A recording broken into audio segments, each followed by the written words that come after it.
The morning sun shimmered on the clear waters of Umuokpara stream. Oma bent down to fill her clay pot, her long lashes casting shadows on her cheeks. She was 17, the most beautiful girl in the village, skin smooth as fresh palm oil, eyes bright like early dawn, and a smile that made even the air seem lighter. But her beauty was not what people remembered most. It was her humility. She never walked past an elder without greeting, never left a chore undone. But beauty for Oma was a double-edged sword. She was an orphan. Her mother had died while giving birth 5, and her father followed 10 years later. From then on, she lived with her stepmother, Mama Igo, a woman whose sweetness was like unripe mango. It looked pleasant, but the taste could twist your mouth. That morning, as Oma struggled to lift the heavy water pot onto her head, a deep voice spoke behind her. "Allow me."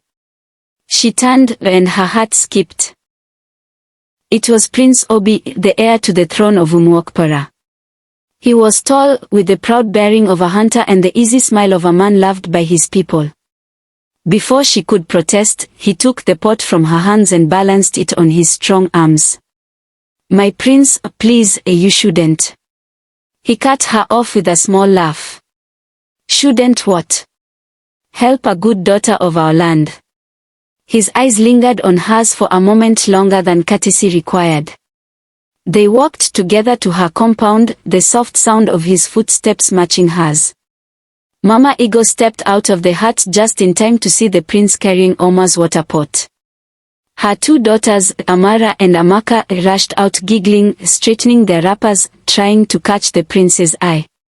But his gaze never wavered from Oma. "Good afternoon, Mama," the prince greeted with a respectful bow. "You have raised a fine and beautiful daughter. She is a blessing to this household." Mama Igo's smile was tight, almost breaking her face. "Hihi. Thank you, my prince." But inside her, something cold and bitter began to grow. The moment the prince left, Mama Igo's voice cracked through the air like a whip. "Oma. Come here." Oma hurried over, head bowed. "From today," Mama Igo said, her eyes sharp as blades, "you will not speak to any man in this village, especially the prince. Do you hear me?" "Yes, Mama," Oma whispered. But fate does not always bow to human commands. The prince could not forget the girl from the stream. He began to visit often, bringing yams, bags of rice, palm oil, and meat for the family.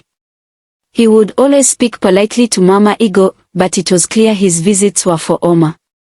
Oma tried to obey her stepmother, keeping her words short and her eyes lowered, but the prince's kindness melted her fear. In the quiet of the evenings, they would talk by the doorway about the moon, the river, and dreams of a better life. And every time Mama Igo watched them, the bitterness in her heart grew darker. One night, long after the household had gone to bed, Mama Igo sat alone, her face lit by a single oil lamp. The thought of her daughters being ignored while the prince's eyes followed Oma gnawed at her like a rat in the dark. She rose, tied her wrapper tight, and left the compound. Her feet carried her to the edge of the evil forest, the place mothers warned their children never to enter. But Mama Igo walked in without hesitation. At the heart of the forest sat Okonkwo the witch doctor, a man with eyes clouded like stormy skies. "I need a way to keep the prince from ever looking at her again," Mama Igo said. Okonkwo's lips curved in a cruel smile. Then she must no longer be herself. He mixed herbs, black powder, and the blood of a night bat into a small calabash. "Sprinkle this on her while she sleeps. She will live, but not as she is." That night, Mama Igo crept into Oma's heart. In the dim glow, she looked at the sleeping girl, her beauty soft in the moonlight, and without mercy, she sprinkled the dark mixture over her. Oma awoke choking, her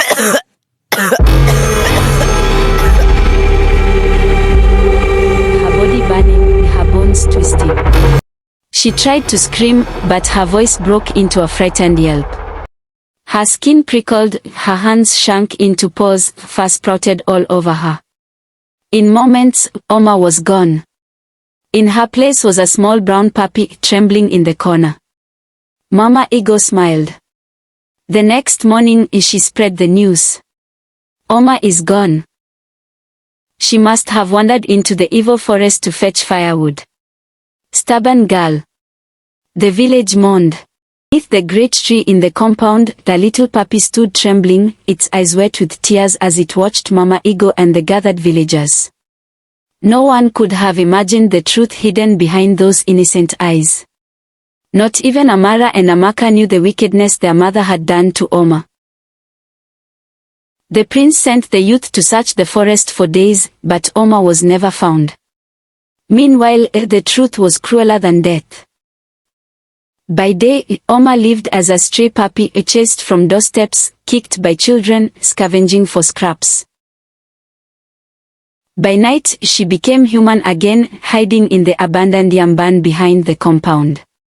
One night, as she curled into herself, shivering, the barn door creaked. Mama Eagle stepped in, holding a lantern. For a moment, Oma thought help had come. "Mama, please, take me to someone who can heal me," she whispered. Mama Eagle's eyes were cold. "Never. If the village finds out, they will stone you to death. Your mother suffered from witchcraft. This is your curse too. Do you want people to know?" Oma's heart sank. "No, Mama." "Then hide. And if you speak to anyone, you will die."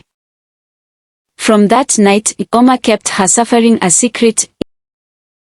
One morning, Amara and Amaka looked around and asked their mother, "Mama, when did Oma left the house that day?" Mama Eagle forced a smile and waved her hands carelessly. "Don't worry yourselves, Oma has gone. She has always been a stubborn girl, we all know that," she lied, her voice shaking. But deep in her heart she knew the truth, and her daughters were not convinced. Meanwhile, Oma, in her puppy form, saw everything. She saw the people she loved, but they could no longer recognize her. One evening, her stomach growled with hunger as she watched Mama Eagle dishing out steaming food into a bowl. Weakly she crawled close, wagging her little tail, hoping for pity. But Mama Eagle frowned. "Tufiakwa.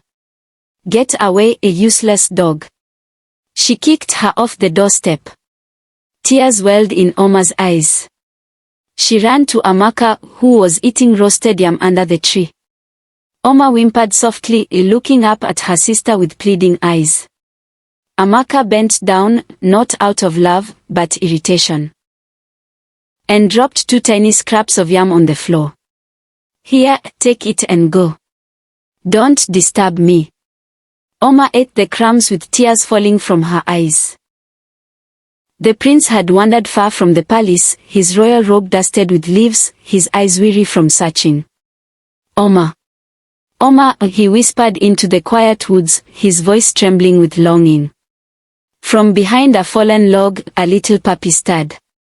Her fur was dusty, her ribs showing, her eyes glistening with tears that no one else could understand.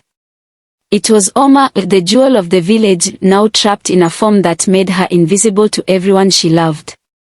The puppy staggered forward, one paw trembling. She wanted to run into the prince's arms, to tell him she was here, that she had not abandoned him. But fear choked her. What if he doesn't believe me? What if he calls me a witch like the others? What if he throws stones at me too? The prince knelt down, his eyes soft as he noticed the trembling creature.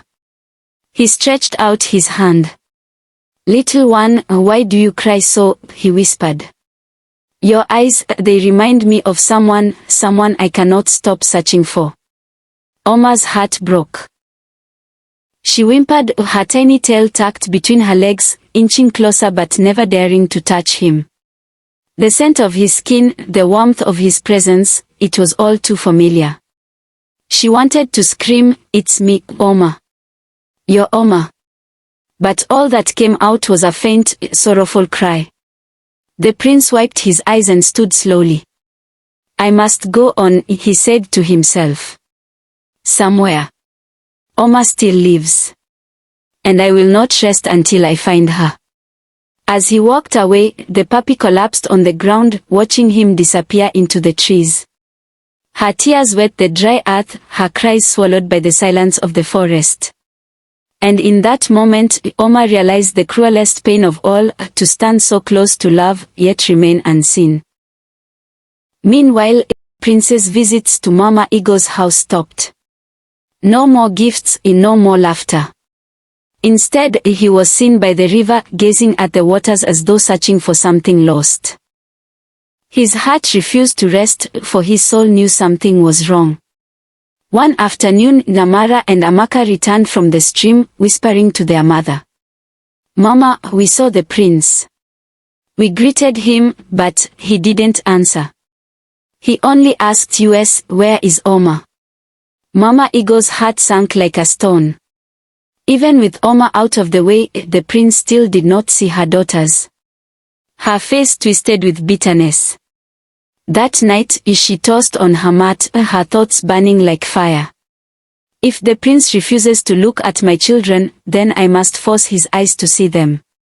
Even if it means walking the path of darkness. And so, Mama Eagle rose before dawn and wrapped a black scarf around her head. With anger boiling in her chest, she made her way to the hut of the witch doctor. Okonkwo the witch doctor's hut reeked of blood and burnt herbs. His pale eyes glowed faintly as he handed Mama Eagle a small calabash wrapped in red cloth. Inside was a bar of black soap and a tiny clay pot filled with thick oil. Give this, Okonkwo said in a voice that slithered like a snake, to the daughter you wish the prince to marry. Take her to the river at cockcrow for 3 days. She must bathe with the soap, then rub the oil into her skin. On the 3rd morning, the magic will be complete, the prince will see her as the woman his heart desires.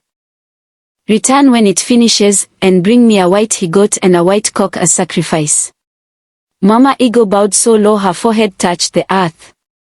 Thank you, great one. You have saved my daughter's future. When she left the evil forest, the dawn was already breaking. She hurried back home, her heart swelling with wicked triumph. The barn door creaked softly as she pushed it open. There lay Oma, curled in a corner on the cold floor. Tears clung to her lashes, her fragile body shivering. The agony in her eyes was almost unbearable, but Mama Eagle only smiled cruelly. I cannot watch you have it all, she whispered. You will never outshine my daughters again. She turned from the barn and strode to where Amara lay sleeping. Yanking her up by the arm, she hissed, Wake up. We have a big fish to catch. Mama, it is too early, Amara mumbled, rubbing her eyes. Let me sleep.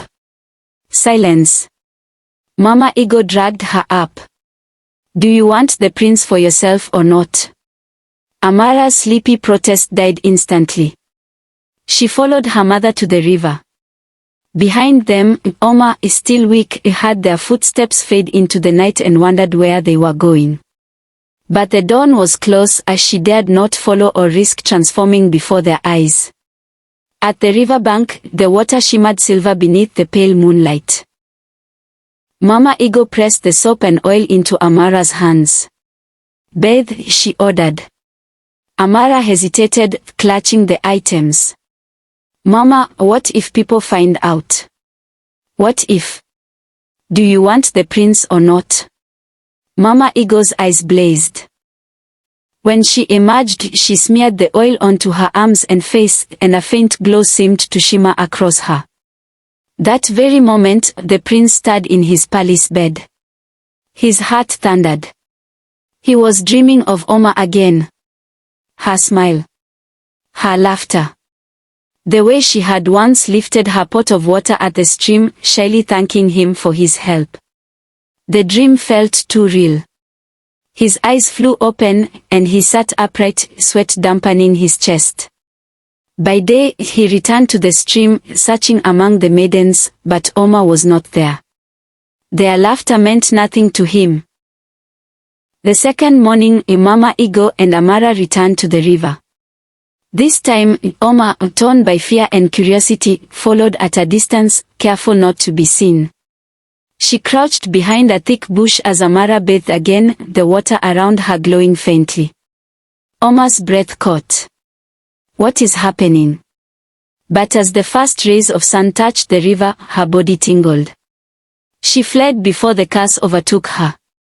In the palace, the prince dreamed again, Oma in the river, her laughter echoing. He woke bewildered. Why does this dream return? The third morning, Oma resolved to uncover the truth. She crept after Mama Eagle and Amara, hiding so well she could see everything. Amara bathed a third time. The air thickened. The river hissed. When she stepped out, her skin gleamed like sunlight, and in that moment, to the prince who hurried to the river in desperation, she was no longer Amara. She was Oma. Oma, the prince cried, his voice breaking with joy. Is it you? He rushed forward and embraced her so tightly she gasped. I will never let you go again. Never. Mama Eagle's lips curled into a devilish smile. Her plan had worked. Oma's true eyes widened in horror. Her knees gave way as the prince held her sister, believing the lie.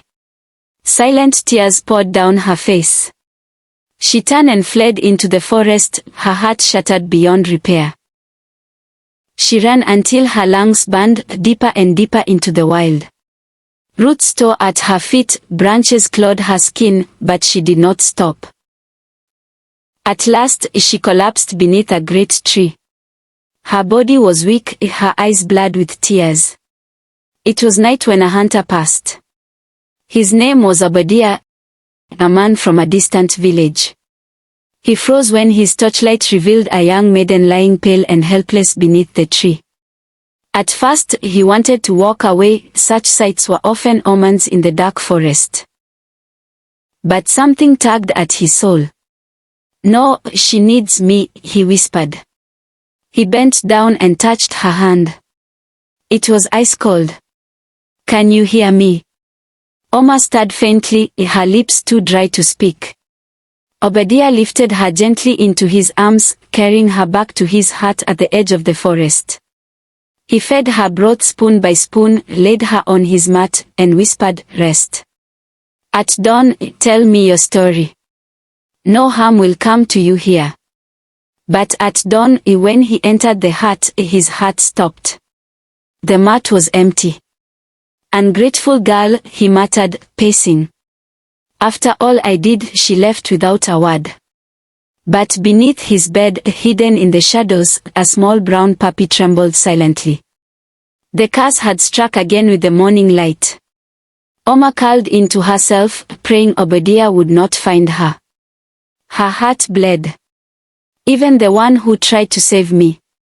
I must hide from him too. Will this torment ever end? From the very moment the prince set his eyes on Amara, he no longer let her out of his sight. Whether she went to the stream to fetch water or to the market to buy foodstuffs, he was there, always behind her, sometimes walking side by side, sometimes rushing ahead to carry her pot of water or basket of food. The villagers whispered among themselves. What has come over our prince? They asked, their voices heavy with surprise. How can the future king of this land be following a maiden like a servant? Is this truly love or some kind of charm? But the prince did not care. His eyes only followed Amara's every step. Mama Eagle, seeing this, was overjoyed. She would walk around the village with her hands on her waist, her wrapper tied tightly, her face bright with pride. Have you heard? She would boast to anyone who cared to listen. The prince is already in love with my daughter. Soon I will become the queen mother of this land. Some villagers shook their heads, others swallowed their anger, but Mama Eagle didn't care. She stopped greeting her age mates, no longer cared about her farm work, and even barked orders at women older than her.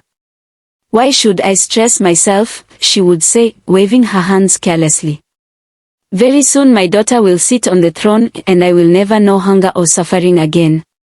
Her shameless boasting burned the hearts of those who remembered Oma, the real beauty of the land, the orphan girl who once brightened every corner with her gentle smile. They remembered how Mama Ego had treated her, how jealousy had poisoned her heart. But they had no proof of what truly happened, so they kept silent, watching the drama unfold like a storm gathering in the distance. Meanwhile, Prince's behavior only fueled Mama Ego's arrogance. When he arrived at her compound to see Amara, she would quickly bring out chairs and cola nut, her false smile stretched from ear to ear. "My prince, may the gods bless you for finding favor in my daughter," she would say, her voice sickeningly sweet. "Oh, it is not everyone who has eyes to see true beauty. But you are wise, my prince. You will never regret this choice." The morning sun was just crawling slowly into the sky when Mama Obinna woke suddenly from her sleep mat. Her pale eyes, though blind to the world of men, shone with a strange light as though they could see deeper than anyone alive. She called out in a trembling voice, "Obinna. Obinna, my son, come here at once." Obinna, who had just returned from fetching firewood, rushed into the hut. "Mama, I am here," he said, kneeling by her side. "How are you feeling this morning?" But Mama Obinna did not answer his greeting. Instead, her head tilted as if she was listening to voices no one else could hear. "Where is she?" she asked, her voice sharp, urgent. Obinna frowned. "Who, Mama?" "The cursed girl you brought home," she said slowly, her white eyes rolling toward him though she could not see his face. At once Obinna's heart skipped. He knew his mother's sight was beyond the natural, many feared her because of it. Still, he tried to hide his surprise.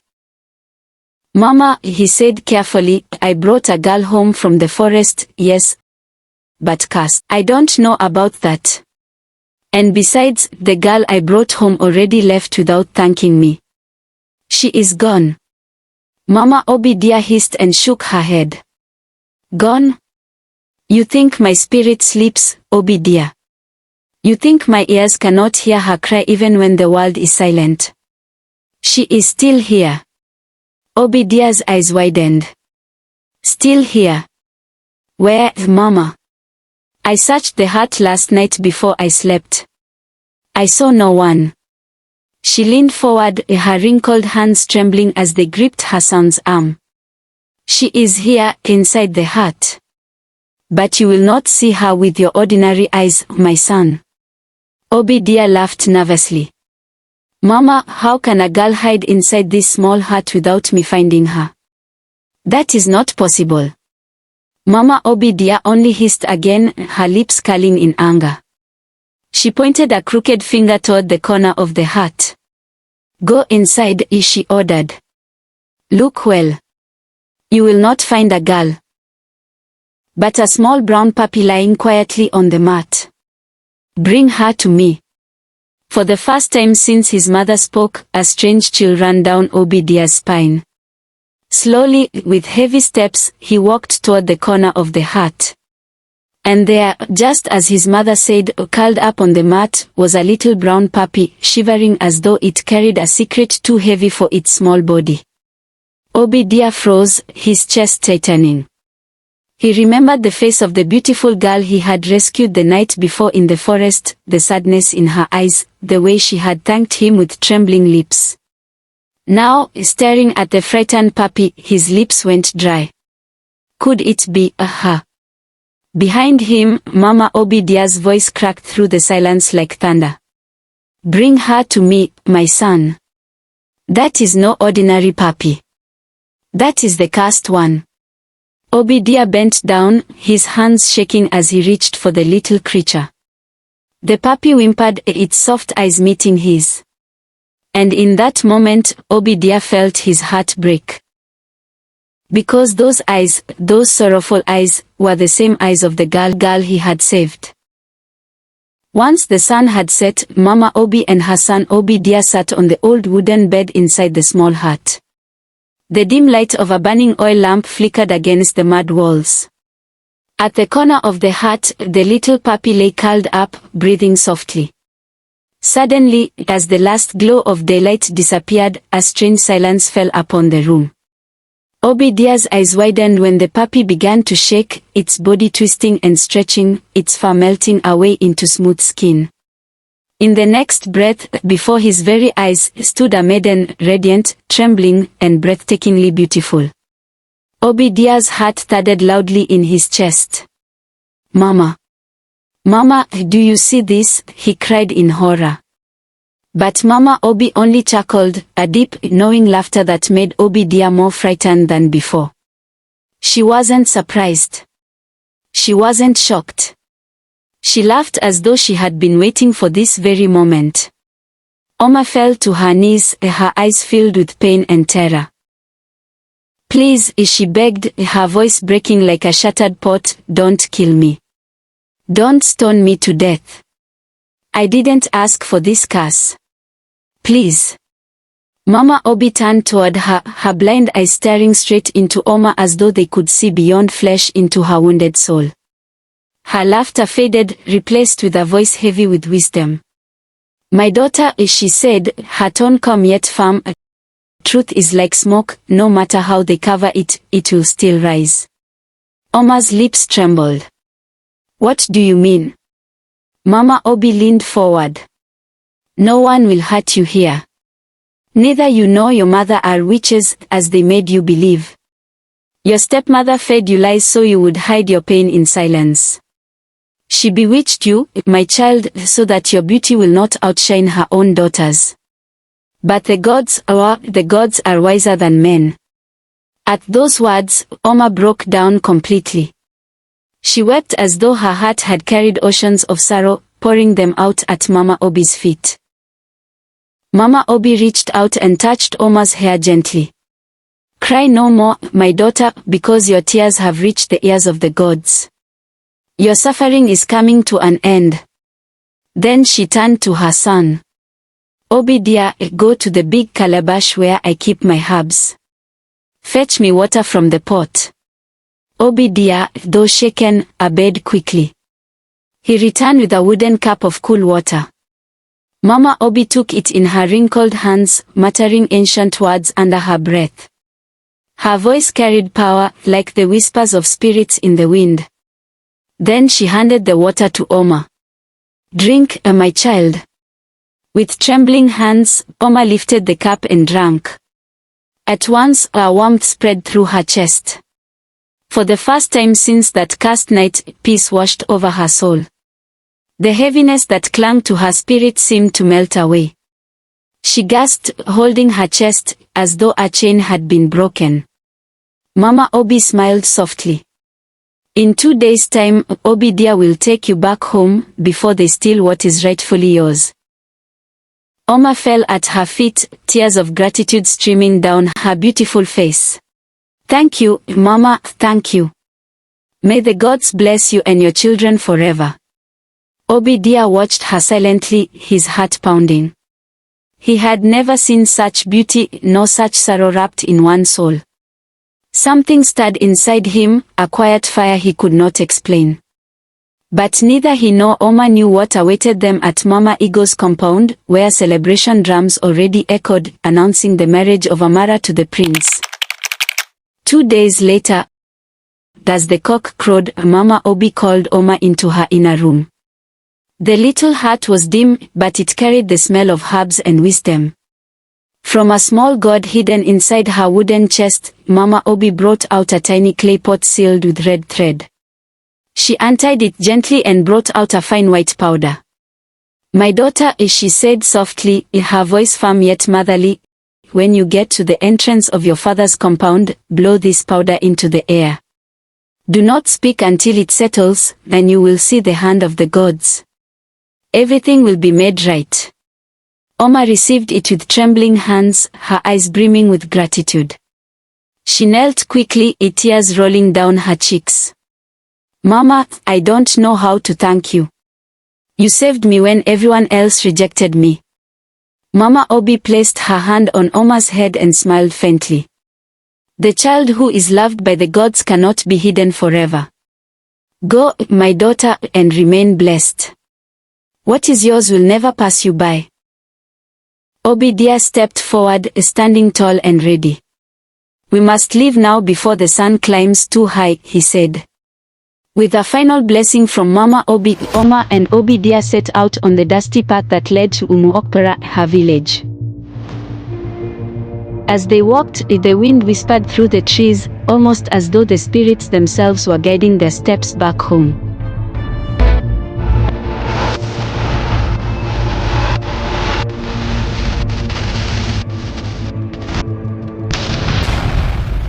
The sun burned bright that afternoon, shining upon Umuokpara as though the heavens themselves came to witness the great celebration. The entire compound of Chief Namdi, Oma's father, was alive with music, drums, and laughter. The villagers gathered in their finest wrappers and beads, dancing and drinking palm wine, for it was the royal marriage ceremony, the long-awaited day when Prince Obinna would take Amara as his bride. At the center of it all, the prince sat proudly on the marriage chair, handsomeness glowing, waiting for his bride to bring him the wine that would seal their union. The maiden Amara, in truth, Oma's stolen face, was already on her way, holding the calabash of palm wine with grace. Smiles and whispers followed her every step. But just as she approached, Oma and Obinna stepped into the compound. Oma's heart raced as she remembered Mama Obi's words. With trembling hands, she brought out the sacred powder. Let truth be revealed. Then she blew the powder into the air. A strange wind rose from nowhere, whistling through the compound. It twirled around the trees, lifted the dust, and swept through the gathering. The dancers froze. The drummers' hands paused midair. The sound of flutes broke off. The wind swirled straight to the prince, circling him like an unseen hand. Then it brushed his face. And in that very moment, like a veil had been torn from his eyes, he blinked and gasped. His eyes fell on Amara, who was halfway to him, and suddenly his handsome face twisted in disgust. He staggered to his feet, pointing a trembling hand. "Who are you?" he roared, his voice echoing through the compound. Silence swallowed the crowd. The maiden froze, clutching the calabash. Amara tried to smile, but the charm was gone. The prince's eyes no longer saw beauty, only emptiness. "Where is Oma?" the prince demanded, his voice shaking with power. "Where is my true love?" The people gasped. Eyes darted in confusion. Whispers rose like buzzing bees.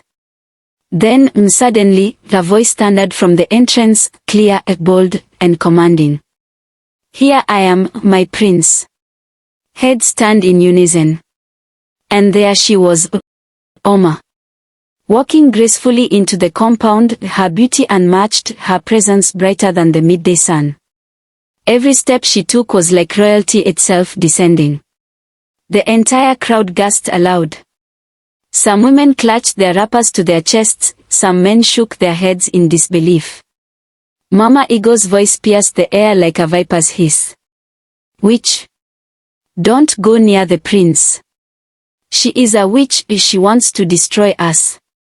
But before she could finish her wicked cry, the prince's feet had already moved. He rushed forward like a man possessed by love. And in the presence of all, he embraced Oma tightly, wrapping his arms around her as though he would never let go again. "My Oma, my heart, my true queen," he whispered, tears glistening in his eyes. The compound erupted, half in joy, half in chaos. Some clapped and shouted in excitement, others murmured in confusion, while Mama Eagle collapsed to the ground, screaming and kicking dust into the air, her dreams shattering before her very eyes. Oma pointed at Mama Eagle, her voice strong though her eyes glistened with tears. "She turned me into a puppy by day and a human by night. She made me believe I was a witch, cast to wander without hope. Every day, I roamed the forest as a helpless little puppy, until this man, Obinna, found me and saved me." She turned to where Obinna stood quietly at a corner, his head bowed. All eyes followed, and a murmur swept through the crowd. Some villagers whispered that they too had seen the strange puppy. Even Amara and Amaka gasped, their faces pale with guilt. The prince's eyes widened as memory struck him. He remembered the small puppy he had once seen in the forest, with sorrowful eyes that seemed almost human. Tears welled up and slipped down his cheeks. "I am sorry, my love," Prince Obinna said, his voice breaking. Then, with royal command, he turned to the guards. "Seize Mama Eagle. She will face judgment for her wickedness." The crowd roared, some calling for Mama Eagle to be thrown into the evil forest where such evildoers belonged. Amara and Amaka fell to their knees before Oma. "Please, forgive us," they pleaded, weeping. "We were blind to Mama's evil. We did not know." Oma looked at them with pity. "I forgive you," she said softly. "But let this be the last time you follow the path of wickedness." The drums struck again, and the air shifted. The marriage continued with joy as if the heavens themselves blessed the union. The prince and Oma were joined in holy matrimony before all the people, their love shining brighter than gold. As for Obidia, he was richly rewarded for his courage and kindness. He returned home to his mother with bags of treasures, food, and garments, his name forever remembered with honor. And so, Prince Obinna and Oma lived in happiness and peace, their love growing deeper with each passing day. Their story became a song on the lips of the people, a song of love, truth, and justice. Please subscribe to Didi's Stories for more interesting and ravishing stories like this.